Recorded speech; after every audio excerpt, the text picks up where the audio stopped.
Hello ladies and gentlemen, and welcome to the debut edition of the Cars the Diecast 4 channel. I want to thank you so much for watching and taking the time out of your day to allow me to showcase my NASCAR, diecast, and ball card collection off to the world. In this video, however, what I'm going to be doing so much today is not really showing off hardly anything, but rather I'm going to be showing off to you all what I consider to be the essentials for any individual who's wanting to get into the hobby. Now, in today's video, we're going to be primarily focused on the card aspect. The diecast aspect, we're going to be getting to that in the next coming weeks and months.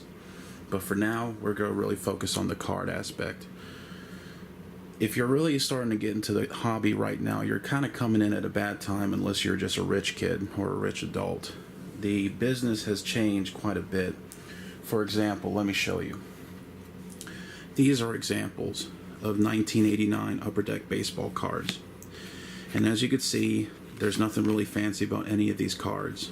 These cards will all be pretty much considered to be base cards, meaning these are just the standard cards that you would get, the common cards, so on and so forth. Nothing particularly flashy. In fact, in 1989, the most flashy aspect about these cards was the little shiny hologram that you see right there that was intended to prevent counterfeiting of the cards. But nowadays the business has started to become what's called high-end, and let me give you an example. This card right here is an example of Alan Kowicki, and as you notice here, there's this little piece of fabric that's right underneath his face. Well, this is what you would consider to be a high-end card, and because this is a high-end card, this stuff doesn't just come for free. The business has now gone more towards the high-end aspect because, to be brutally honest, if I wanted to give these cards away as toilet paper, I would not be able to do it, much less be able to sell anything. There's very few cards here that are of any particular value, and even then you have to do something what's called grading them, and we'll get to that in a second. But anywho, let's go ahead and start showing you some of the necessities that you need in order to begin your collecting career in the ball card sector. So for example, what we have here is an example of a Ken Griffey Jr. rookie card, and I'm just going to pull this card out. So alright, so here it is in all its glory, the #1 Ken Griffey Jr. rookie card.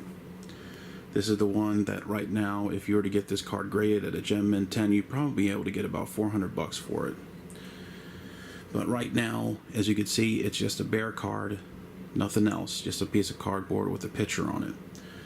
But as you can see right now, I'm putting my fingerprints all over it, and the oils if I didn't wash my hands, or if you had kids, they had dirty hands, so on and so forth. You want to keep these cards protected, particularly if you do want to send them off to get graded, because you want to make an investment out of these cards. So let me go ahead and show you.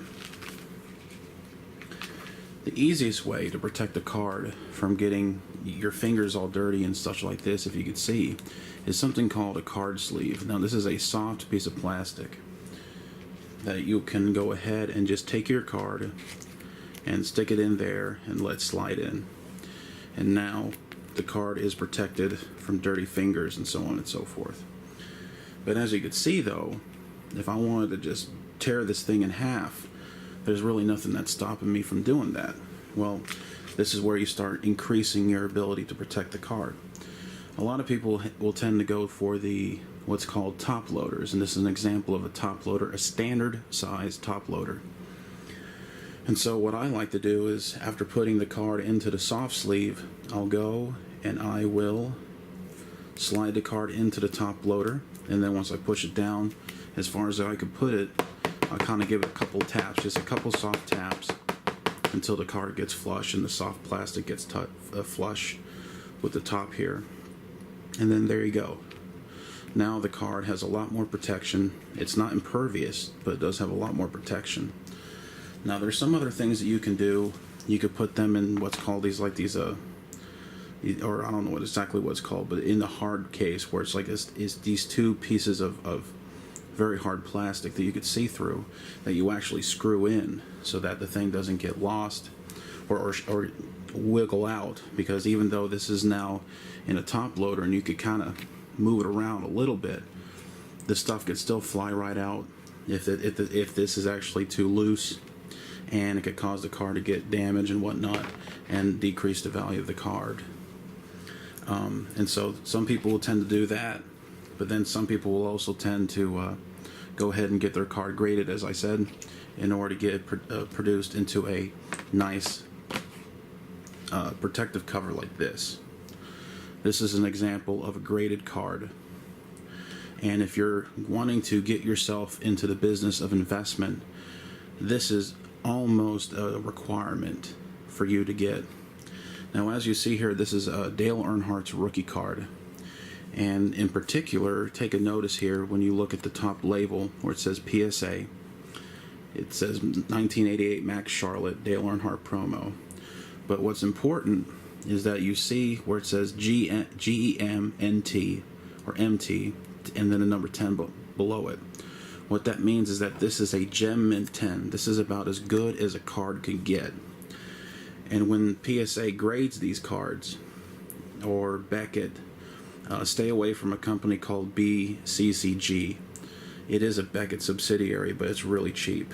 And then there's another company called SGC, and I think that company actually is on par with the other two I just mentioned.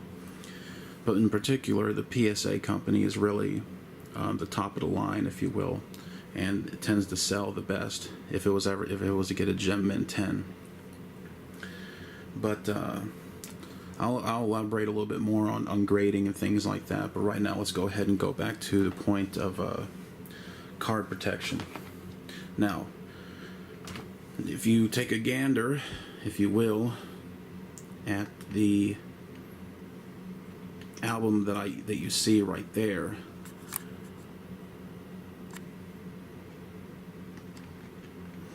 you can see right there, I actually have some cards. Let's back this up a little bit. You can see that I have some cards, and essentially it's like a photo album.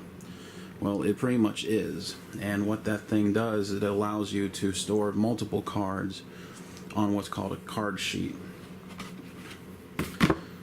which is like this. It has 9 sleeves for you to put cards in, and it's not very protective. But then again, what you could do is that you get a binder, a D-ring binder, and there's a reason why it's called a D-ring binder, is because of the D-shaped rings that you see right there. And what you would do if you wanted to go this route is that you would go ahead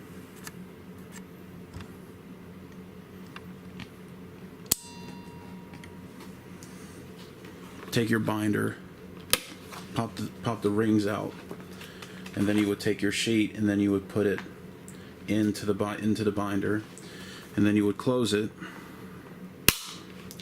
and then you would just take your card, as for this example that I already did, and you would just slide the cards in, and then that will be it. And you just keep doing that until you fill the whole sheet up.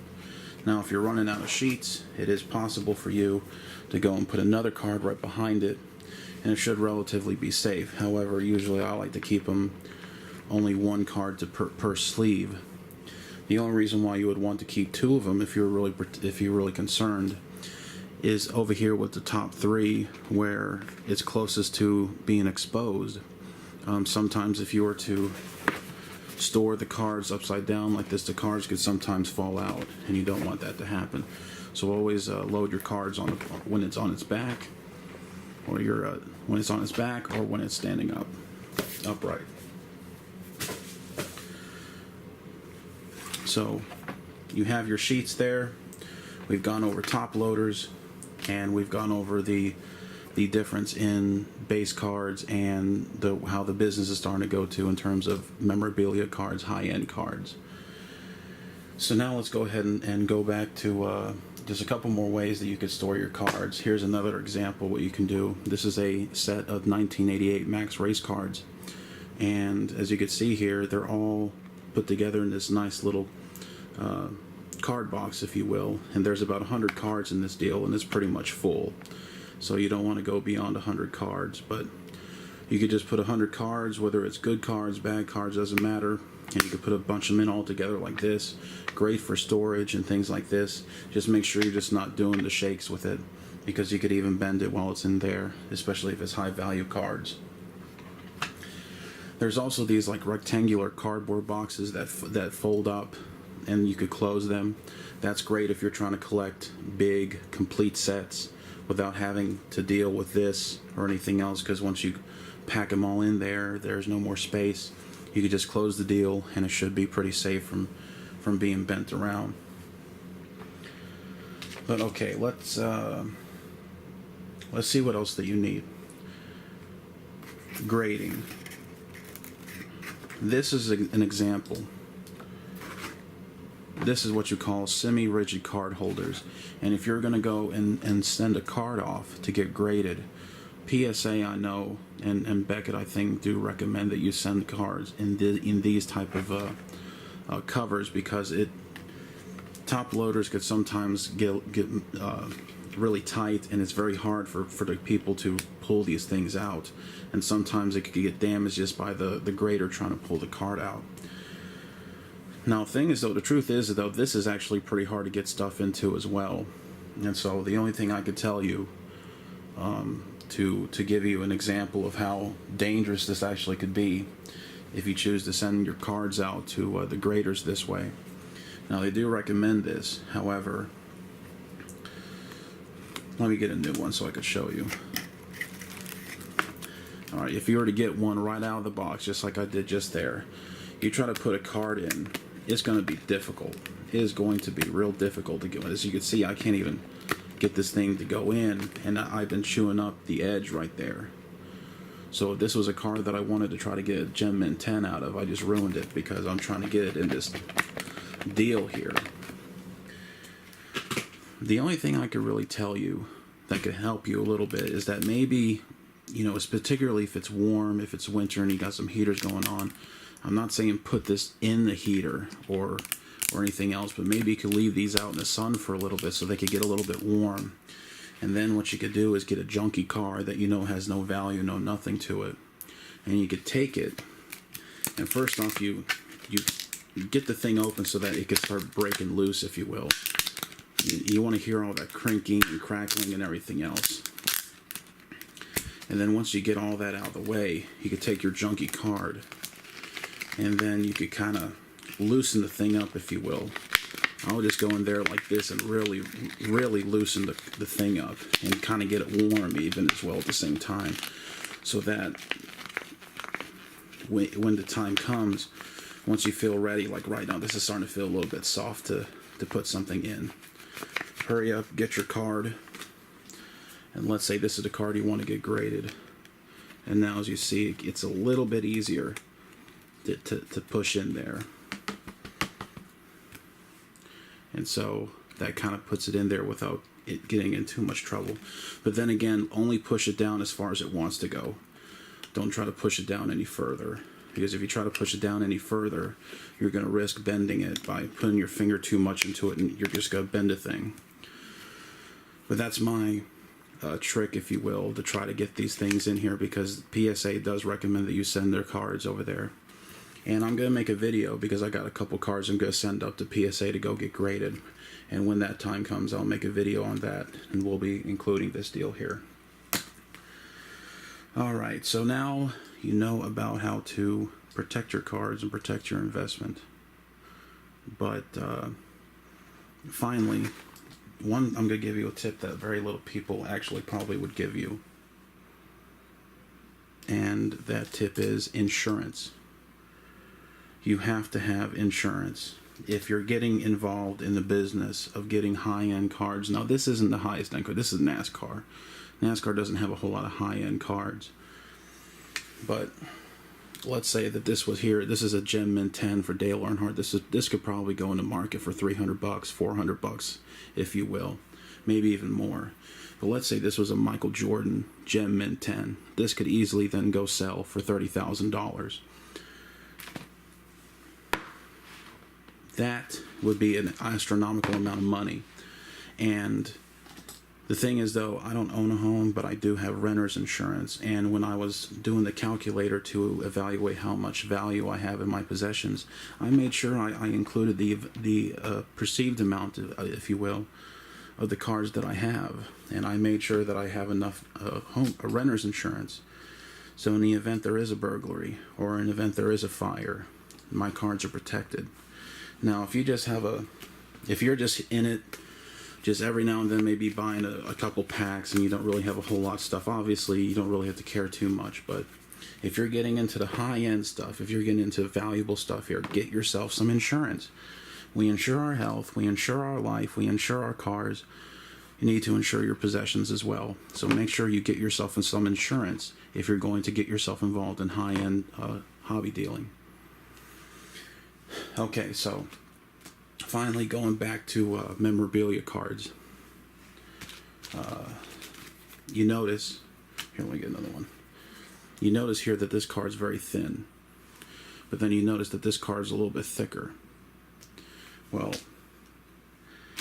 I can't really put this type of card into a standard size top loader because it's not going to work. But they do have top loaders that will fit that will fit memorabilia cards, and I believe they're called 130 point or 180 point top loaders, because this here is an example of Davey Allison and a swatch of his uniform. And as you could tell, this is actually a pretty thick card, so they do make top loaders for that. So whenever you're shopping, and I suggest that you shop at Amazon in order to get the best prices and all this equipment here, that you get top loaders if you're wanting to get a lot of memorabilia cards. Remember, now if you're just going to get a bunch of standard size cards, standard size cards will do it, or standard size top loaders will do it. If you're wanting the top loaders, or if you're wanting the standard sheets, the standard sheets will do you good. But if you're going to be in the hobby for the big stuff and you want to get top-notch equipment or top-notch cards, get yourself some thick top loaders. And also at the same time, do not just randomly let this stuff just hang upside down, because I'm just giving this a couple taps and you could already see how the card's flush with the top. So that will pretty much conclude this video here. I hope you enjoyed it. I hope you learned some things, particularly the insurance deal. If you're going to get high-end stuff, get good insurance. Renter's insurance is not that expensive, and or homeowner's insurance, and make sure that's tabulated in your insurance, or whatever it is that you need in order to make sure that your investment's taken care of in the event of a tragedy. So this has been Cards to Diecast Forever. I want to thank you so much for watching. I do accept if you have any boxes of cards, that wax boxes, the packages that you don't want, you want to send them my way, send me a private message. I'll give you a P.O. box and you can send them over, and I'll crack them open here and put them up on the channel. But besides that, though, I'm here for your entertainment, not mine. So this has been the Cards to Diecast 4 channel. I want to appreciate all of you watching this video. Subscribe and like, and I'll see you next time.